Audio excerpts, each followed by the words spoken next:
Fantastic. Well, thank you very much. And I really appreciate the opportunity to present to your members. I think your members have been outstanding and have been just giving of their time and helping us achieve our objectives, safeguarding the health and well-being of Canadians and Canadian workers during heat exposure. And I'm really indebted to all of you. And it's a pleasure to be here to give you some of the latest information about heat stress. And it's sort of a timely day to be presenting because it's going to be very hot today, 30 degrees Celsius with relatively high humidity. So we're going to be in probably the low 40s in terms of humidex. So welcome and let's get started. So work and play in the heat, what you need to know to stay safe. And as we know, I don't think it takes much convincing for you to realize that essentially climate change is here. And essentially what we're going to see is increasingly more extreme heat events. And certainly, as you see on the right over here, that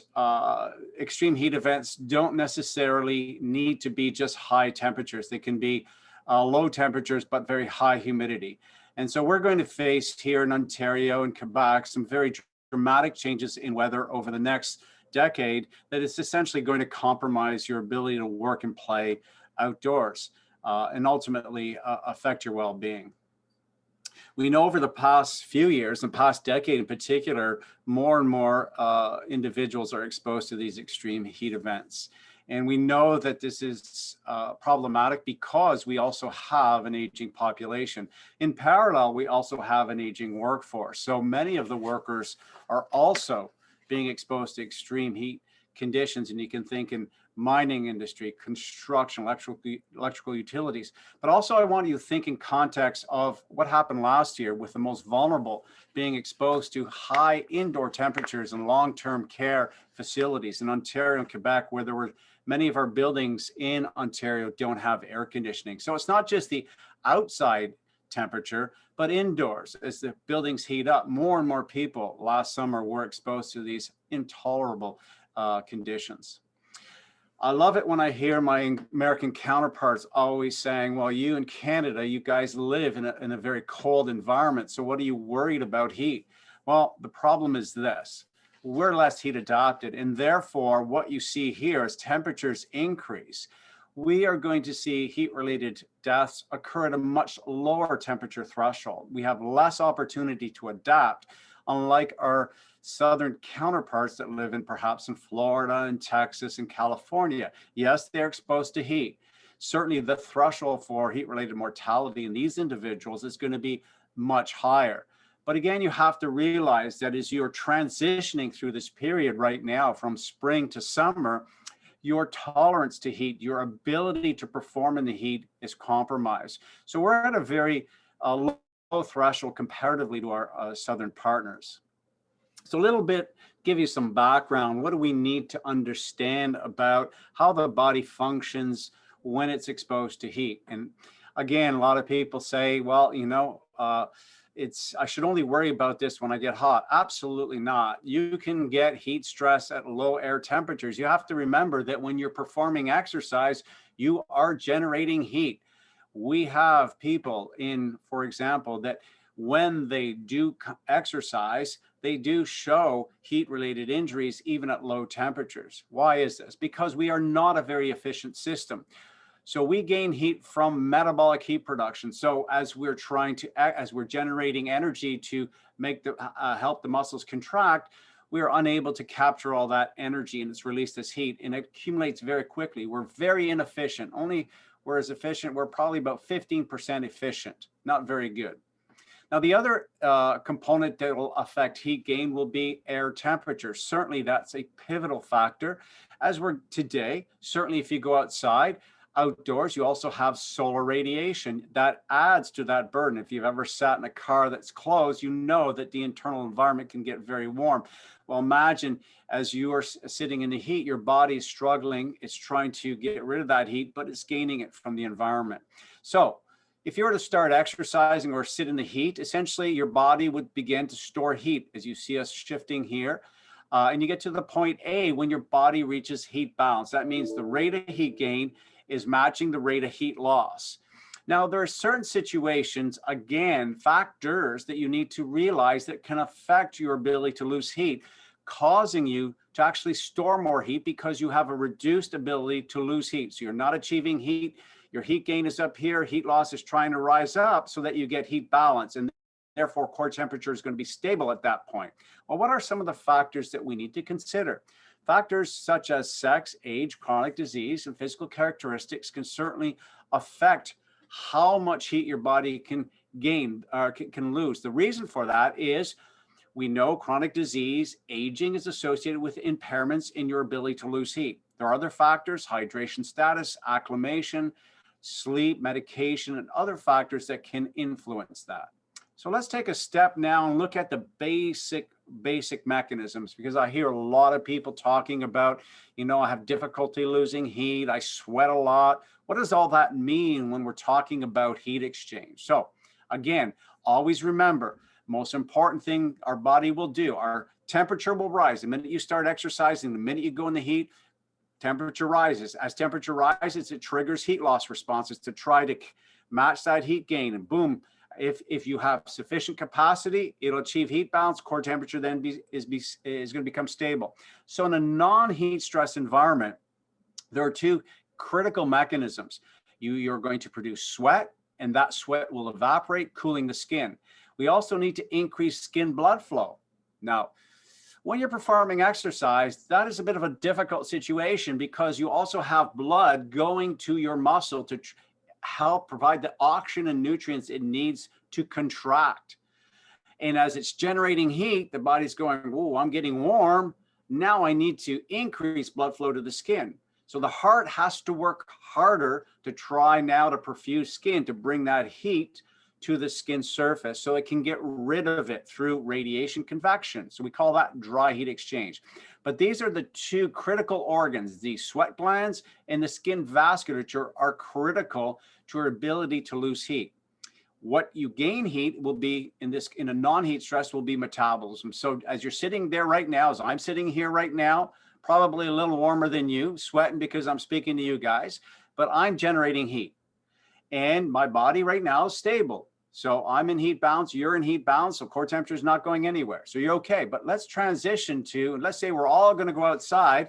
We're going to sit in the sun right now. Well, it's hot outside. So the problem is when we're outside, we lose an important avenue of heat loss, especially if air temperature is going to be hotter than skin. So what is skin temperature typically? Skin temperature would be around 33 degrees Celsius. It'll increase as we get outdoors, it's warming of the skin. And what you have is if air temperature is hotter than skin, you start to gain heat from the environment. It pushes that heat into the system. So if you're doing exercise, especially when you're generating a lot of heat or you're just sitting in a hot environment like it is outside right now, your body will gain heat very rapidly. And the only major avenue of heat loss will be this production of sweat. Now, I love it when people say, I'm a great sweater.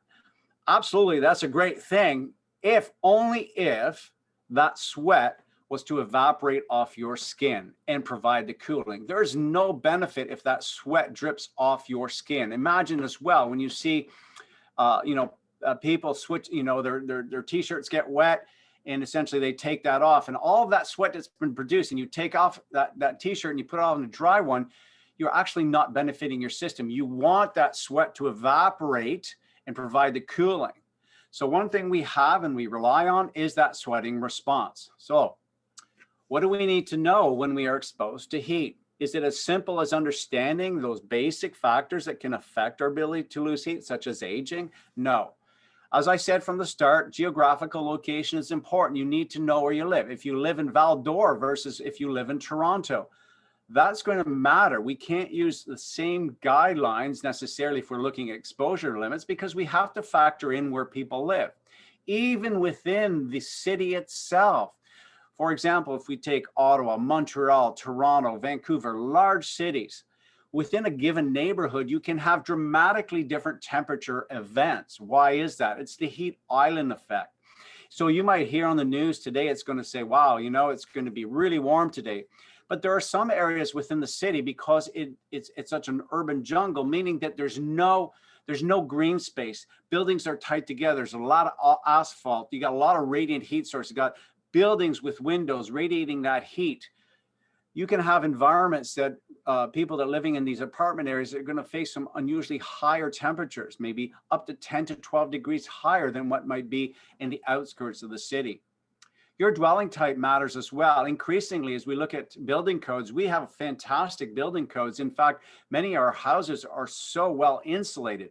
That becomes problematic for those individuals that essentially don't want to use their air conditioners. And indoor temperatures get very warm. And I think of my parents, elderly parents, that essentially they would never turn on their air conditioner. And whenever I would go, it would be stifling hot inside, but they would not perceive the threat. And I'm going to show you later on why that's important.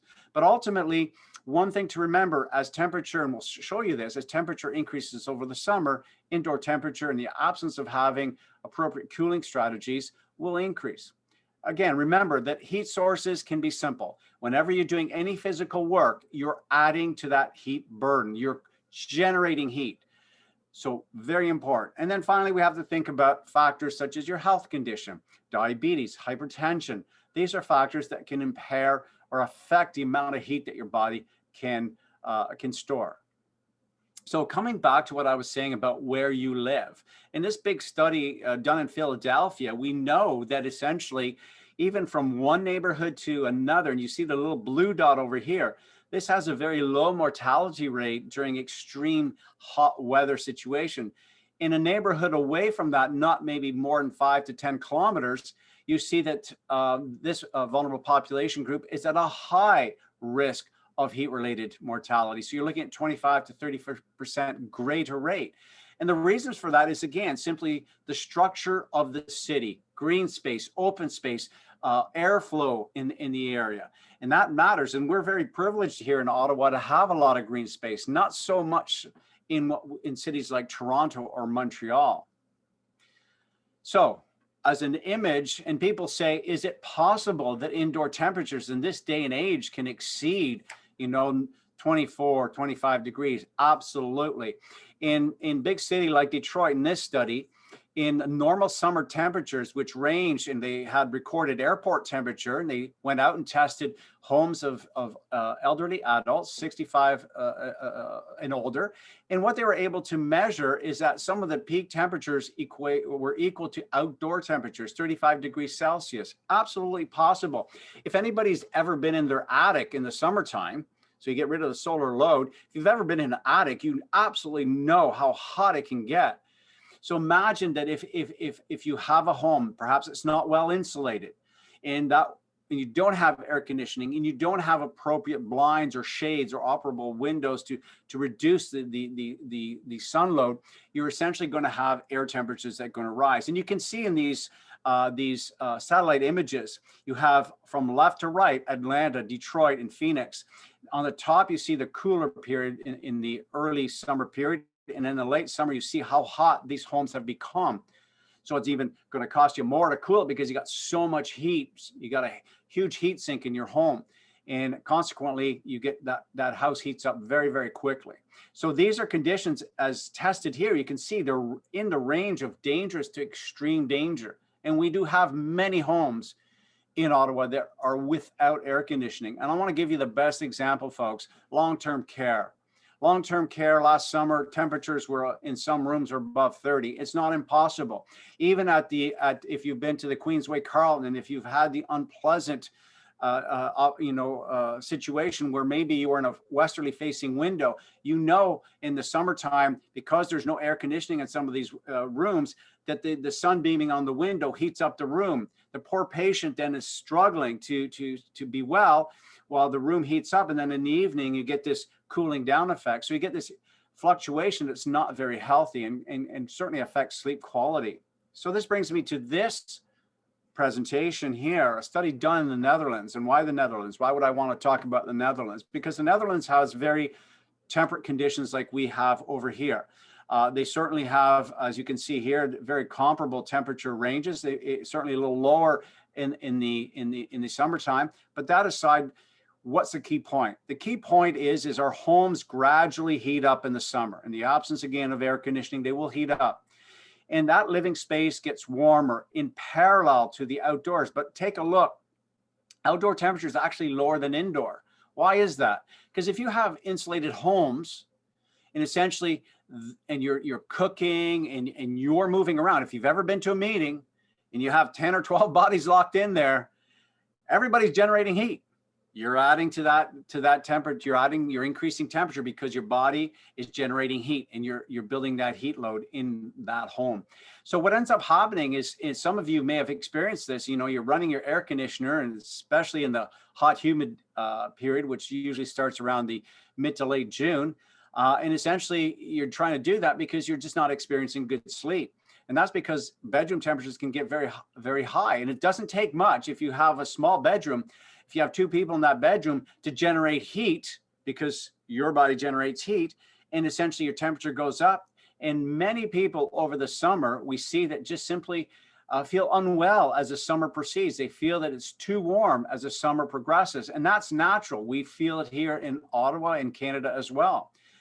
But some of the symptoms that we have to think about as well, as the bedroom gets warmer, and as we get into the late August, you can see how it affects your well-being. So going from the early part of the summer to late part of the summer, you see all of these symptoms related to heat stress, being sleep disturbance, concentration problems, fatigue, headache, thirst, excessive sweating, are all critical indicators telling us that the person's level of stress is elevated.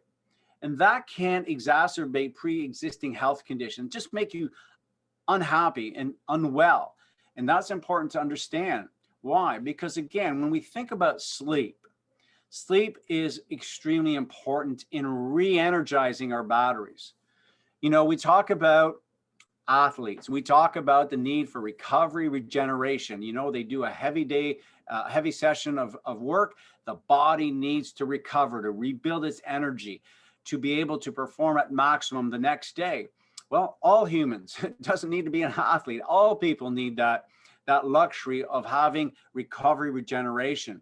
Problem is, in the summertime, is what we do see is a compromised a sleep pattern that essentially creates state of anxiety, a state of malaise, especially as we're going through the summer, because again, we're building up on the lack of sleep. Poor sleep quality is associated with increased risk for mortality. As well, it's associated with poor thermal comfort. When we have poor thermal comfort, we just don't feel well, and we're tossing around, we're trying to find a good position. And ultimately, what that means is that it comes back down to quality of life, feeling unwell, and our health getting affected. So, with all of that sort of background, what are we doing here? And some of you that are maybe watching right now have been so kind as to participate in our studies and have contributed to this very important work. I want to give you a bit of information about what's novel about what we do here. And what you see here is one of our patients that participated in our study inside the world's only air calorimeter. And what is an air calorimeter? You can see it in here. It's opened up right now. Think of it as a big Pepsi or Coke can, whatever your favorite drink might be. And you open that up, and the patient goes in there. The person goes in there. What's beautiful about this system is it measures very precisely how much heat your body loses. Think about it as the best X-ray system or the best imaging system. It tells you exactly what's happening within the body. This unit measures, if you remember, those two organs I talked about, the sweat glands and the skin vasculature. So as the sweat glands produce sweat, all the 3 to 4 million sweat glands produce sweat, that calorimeter measures within a high level of precision how much sweat is produced and evaporated. It also measures how much heat is released to the environment from the skin. So it's an amazing system. When you think about it, the miles of skin vasculature you have, it's a very precise unit. I want to give you a bit of history because I, with the help of the US Army years ago in 1999, built it back from its early days in the late 60s and early 70s by who you see on the left, Dr. Jan Snellen. Dr. Jan Snellen had spent some time in the 1960s in South Africa, where heat stress was a major problem for many of these South African mines, where hundreds of workers each month were dying. Consequently, they did a lot of work using calorimeters, and coming back to Canada, Dr. Jan Snell developed this calorimeter, which is the exact same shell that I have here, which I acquired after it was mothballed. And through my colleagues in the Government of Canada, we worked together to build this unit back up, and you see it in a different light today. It has a much higher level of sophistication, but it's the original shell that you see here. So I'm going to give you a bit of video. Hopefully, if you don't see it, yell at me right away, but hopefully it'll appear. Hi there. Welcome to the University of Ottawa's Human and Environmental Physiology Research Unit, located in the heart of our nation's capital. Let's see how things are heating up inside. Can you see it, Aaron? Yes, you're all set. Foremost, an environmental physiology laboratory that studies how hot weather and physical activity impacts our ability to perform and work in temperate and hot conditions. Our goal is to bring what we learn in the laboratory and apply our knowledge to a practical setting.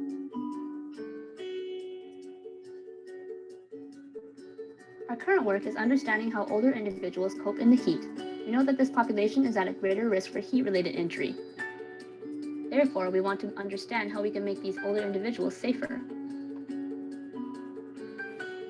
This unique device is called a direct calorimeter, the only one in the world that can accurately measure how our body's 3 to 4 million sweat glands work together to help us lose heat. Start pedaling in 3, 2, 1, go. Using our metabolic system by AEI technologies, we can also simultaneously measure the participants' rate of heat production during physical labor.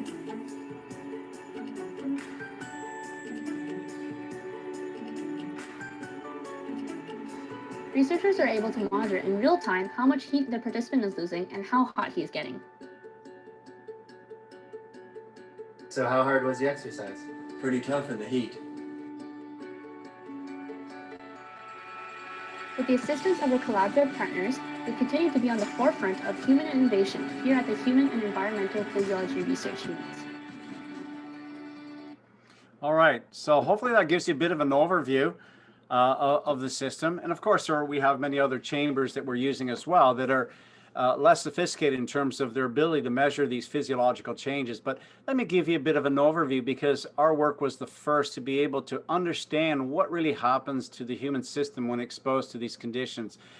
Again, many of you may have had your core temperature measured, and you always have to remember, whether it be you've had it rectally, sublingually, under your tongue or ear canal, that may give you an indication of how hot you are. But I want to imagine, take this image in your head that I'm infusing 100 marbles into your bloodstream. What a calorimeter is able to do, it can tell you that there's 100 marbles. Now, if I had a rectal probe or any temperature sensor that was trying to measure your core temperature, if it could detect those marbles, it might say that, let's say you're measuring ear canal temperature, that there are 20 marbles within this vicinity. But it might not know where the other 80 are. So it estimates what your core temperature is. So a calorimeter allows you to measure very precisely how much heat is in your body. And that's what you see in the pink here. That's how much heat is stored in the body. So remember at the start, I said you gain heat when you get into the heat. So in this case, we had our initial studies a few years ago with Health Canada, in which we exposed the older adults to extreme heat. Now, 44 degrees certainly seems warm. It's a dry heat, so it's a humidex of 43, still within the hotter days of summer here. You can see you're gaining, once you go into a room, you essentially gain heat very rapidly. But look how long it takes. The white dots represent how the heat loss, this sweating response. See how slow it is. And it takes almost 2 hours for you to reach heat balance. So by this point, a young person is actually in heat balance. That means their core temperature is now stable. It went up, up, up, up, and now it's going to stay stable. Well, let's look at the older person. What's different?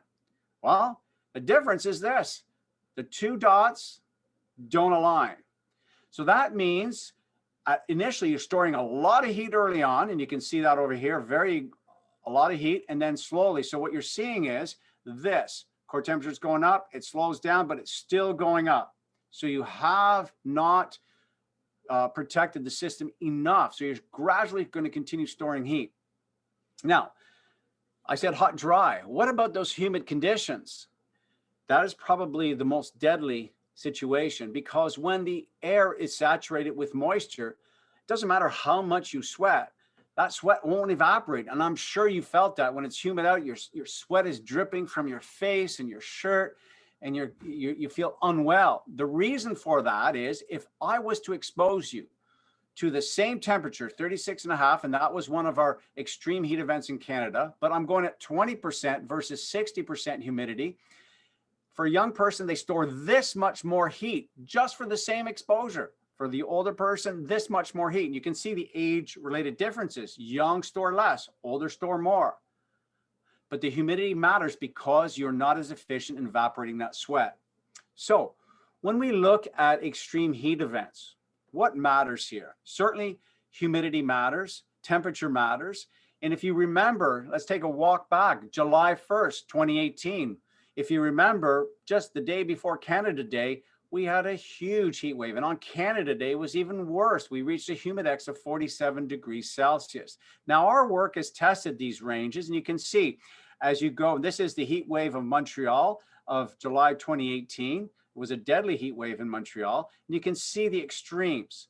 You get a bit of a reprieve in the evening. Indoors, that cycling is less pronounced. So you get less of a reprieve in your bedroom because unlike outdoors, you will get a bit of a downward trend. Indoors, it's buffered. So you're always going to be warmer.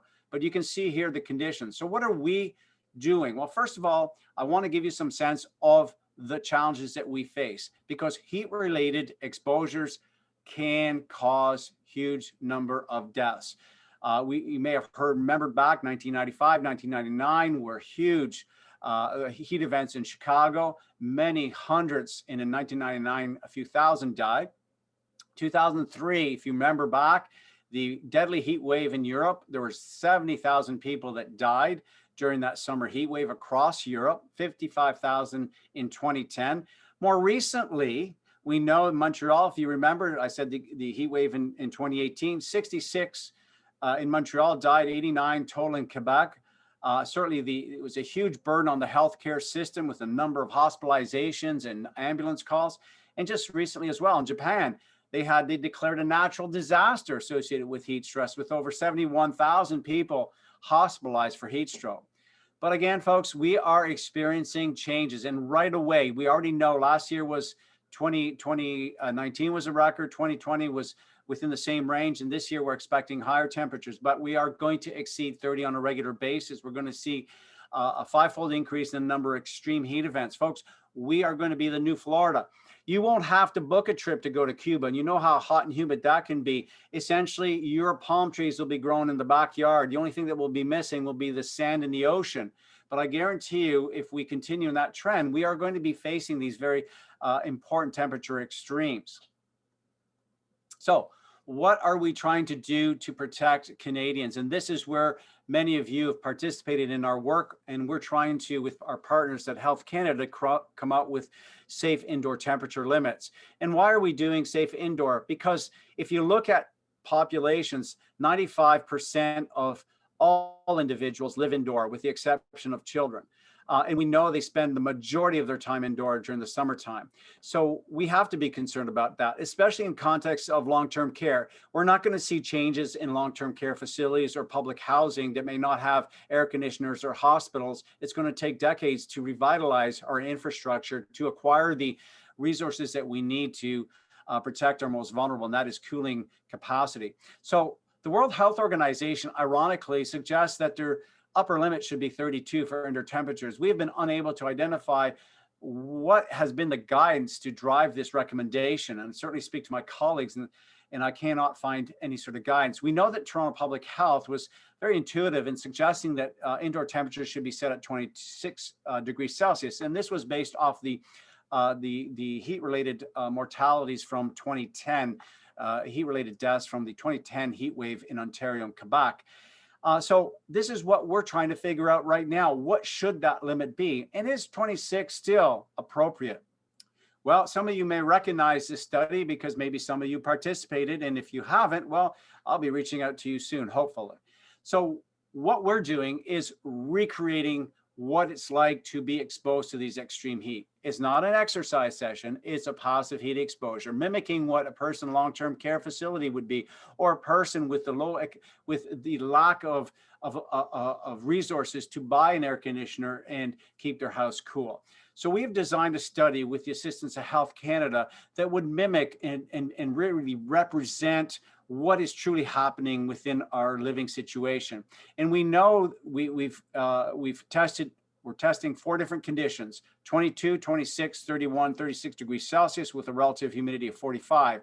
And that gives the following humidex, which if we put in the context of where July 1st, 2018, we had a humidex right over here in this range right here.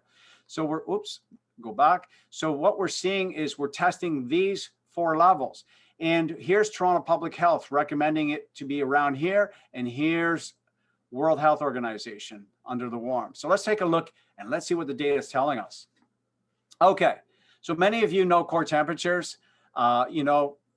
We typically measure core temperature either by putting a probe down the esophagus to the level of the heart, or we measure rectal temperature. Those are the more direct measures. And what we're looking at here is what's happening during an 8-hour exposure. So you see essentially a person comes in, we put them in the chamber, they're sitting in a cool environment, no change in core temperature, relatively speaking, it stays relatively stable. Same thing at a temperate at 26 degrees Celsius, no big change. So we can pretty well regulate fairly well. So older adults, and we can see here, are okay. But what happens when you get into warm situation? And again, it's not inconceivable that many of you may have warm areas of your house or maybe outdoors in these, and as you will be today, which is going to be 30 degrees. So you're in this range right now. Today will be this range. And it'll be a little more humid. So you're probably going to be above 37 humidex. Here's likelihood is that over the day, your core temperature will rise. Now, this is surprising because let's put it into perspective. You start exercising right now, your heat loss response are activated so quickly. And within 30 minutes, you're actually going to achieve heat balance so long as you have capacity to lose heat.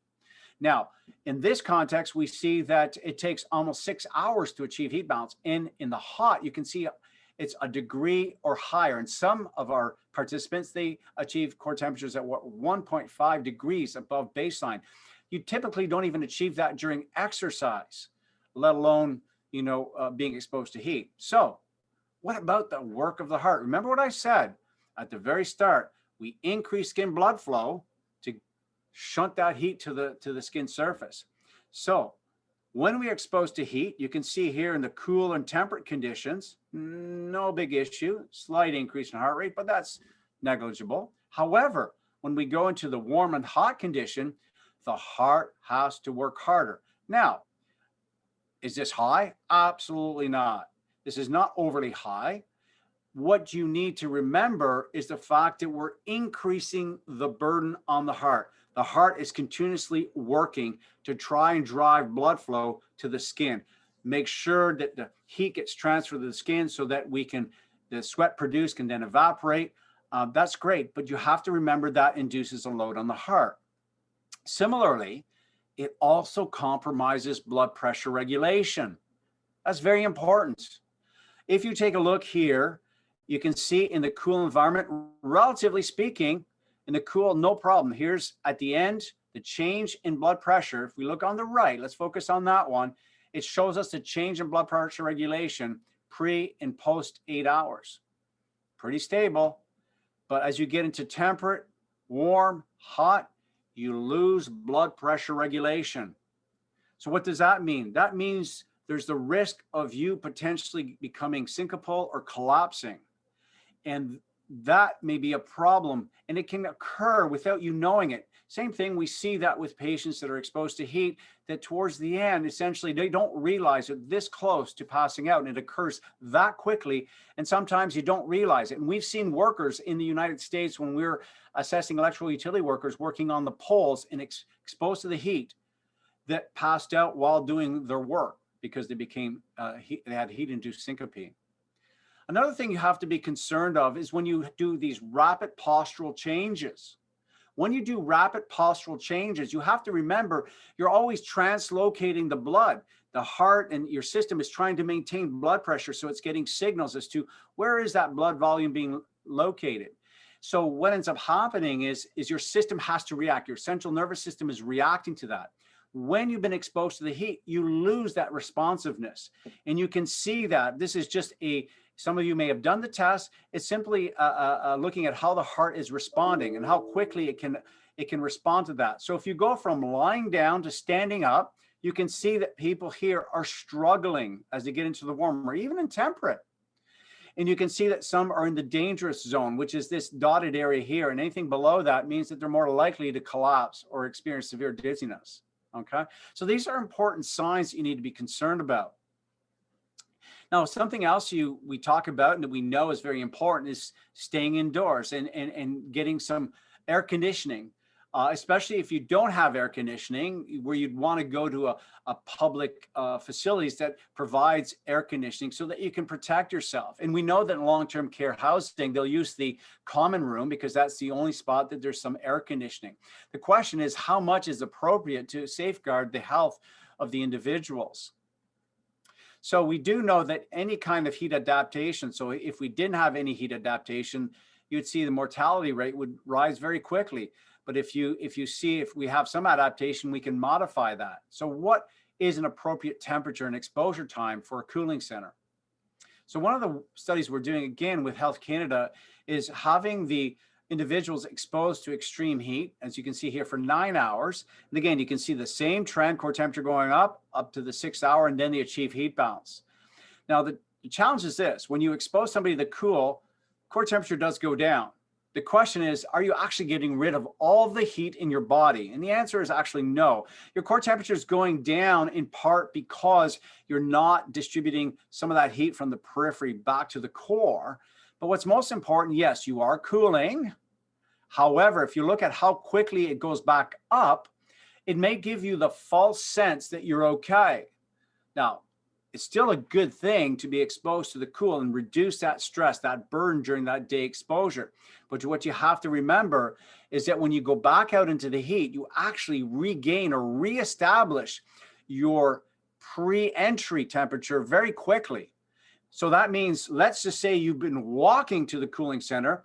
Within probably less than an hour, you're probably going to even reach that level faster. So you have to be careful, because if you think you're safe now and go out and do some activity, you're going to build on that heat load. So it's very, very important to be cautious. So yes, cooling center is important, but we have to understand that in fact, it again is a short-term, very acute benefit to the individual.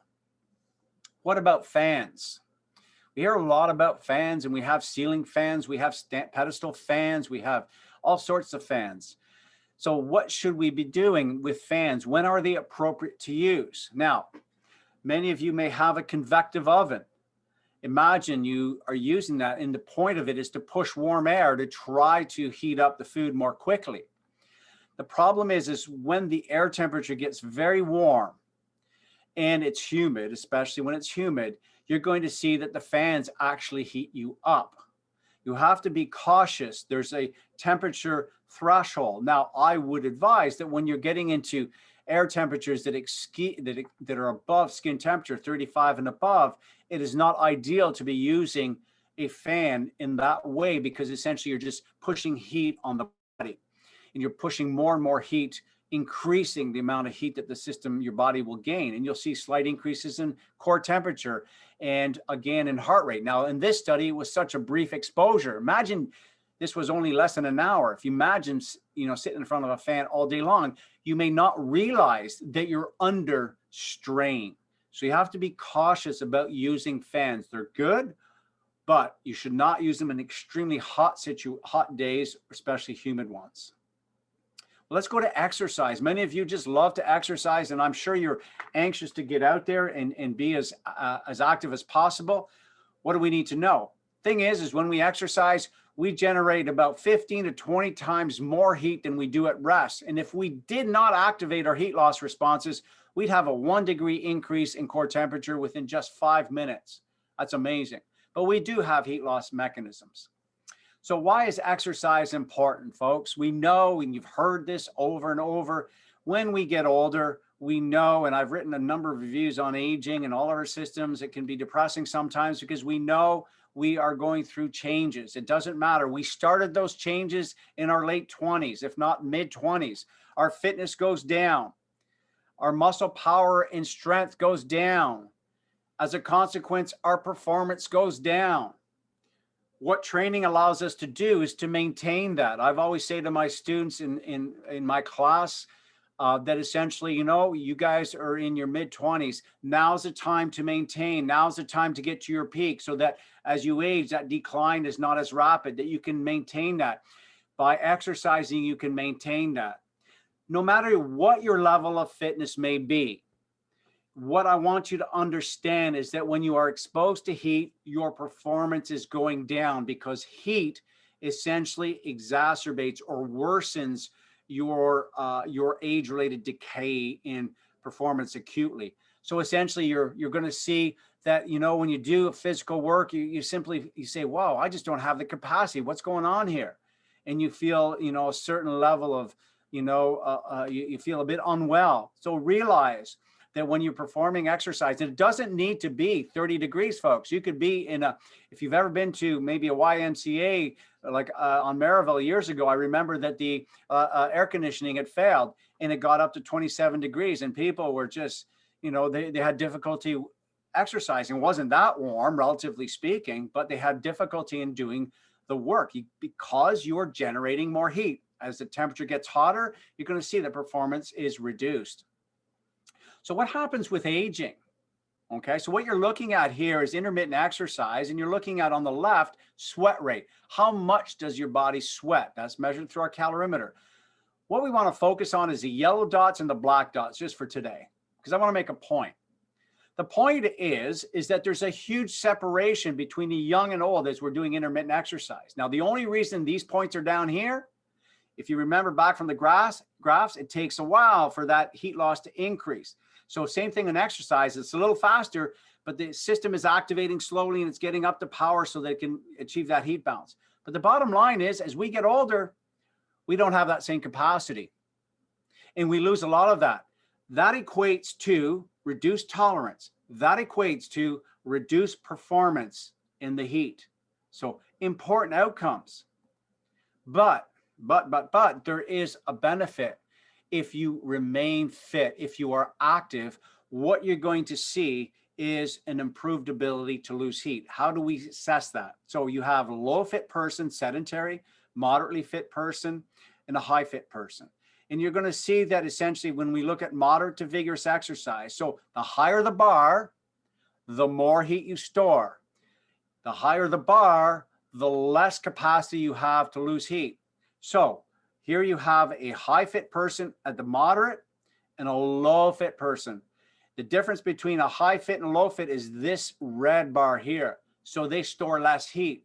That means that if, let's say you or I were going, we had the same fitness, same age, everything the same, and we're jogging, you know, going for a walk or a light jog, at some point, because of my fitness, I just won't be able to keep up with you. And as a result of that, that means that essentially you're going to move a little faster than me. So fitness does matter. What about diabetes or chronic health conditions? So let's not worry about how complicated this graph is. Here you see exercise. That's, remember, heat gain, heat loss. Heat gain, heat loss. And what we want is balance. The square dots represent heat gain. So you can see they're up here.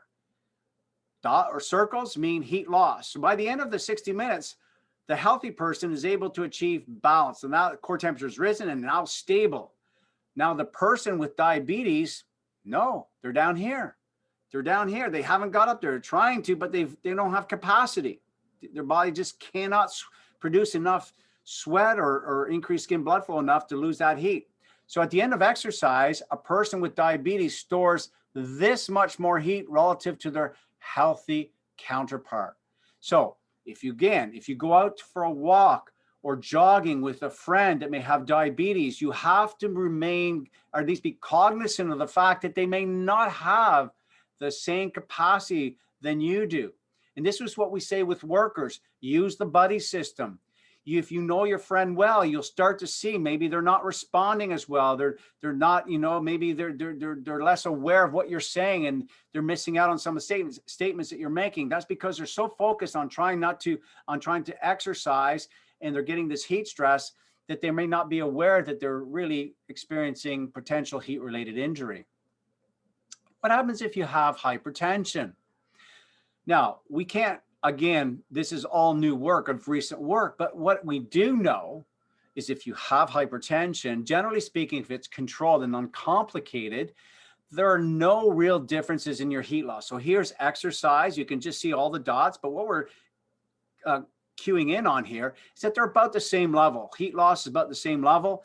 And you can see that rectal temperature during exercise is about the same, about a 1 degree increase. But the one thing that we notice, the same thing as their patients with diabetes, despite the fact that a person with hypertension may have the same core temperature, the same heart rate, what you're going to see is that they may have a reduced tolerance to heat. That's important. That's important. If you're a worker, as an example, and you're going to go out there and work, most industries will monitor some physiology, or at least if they think you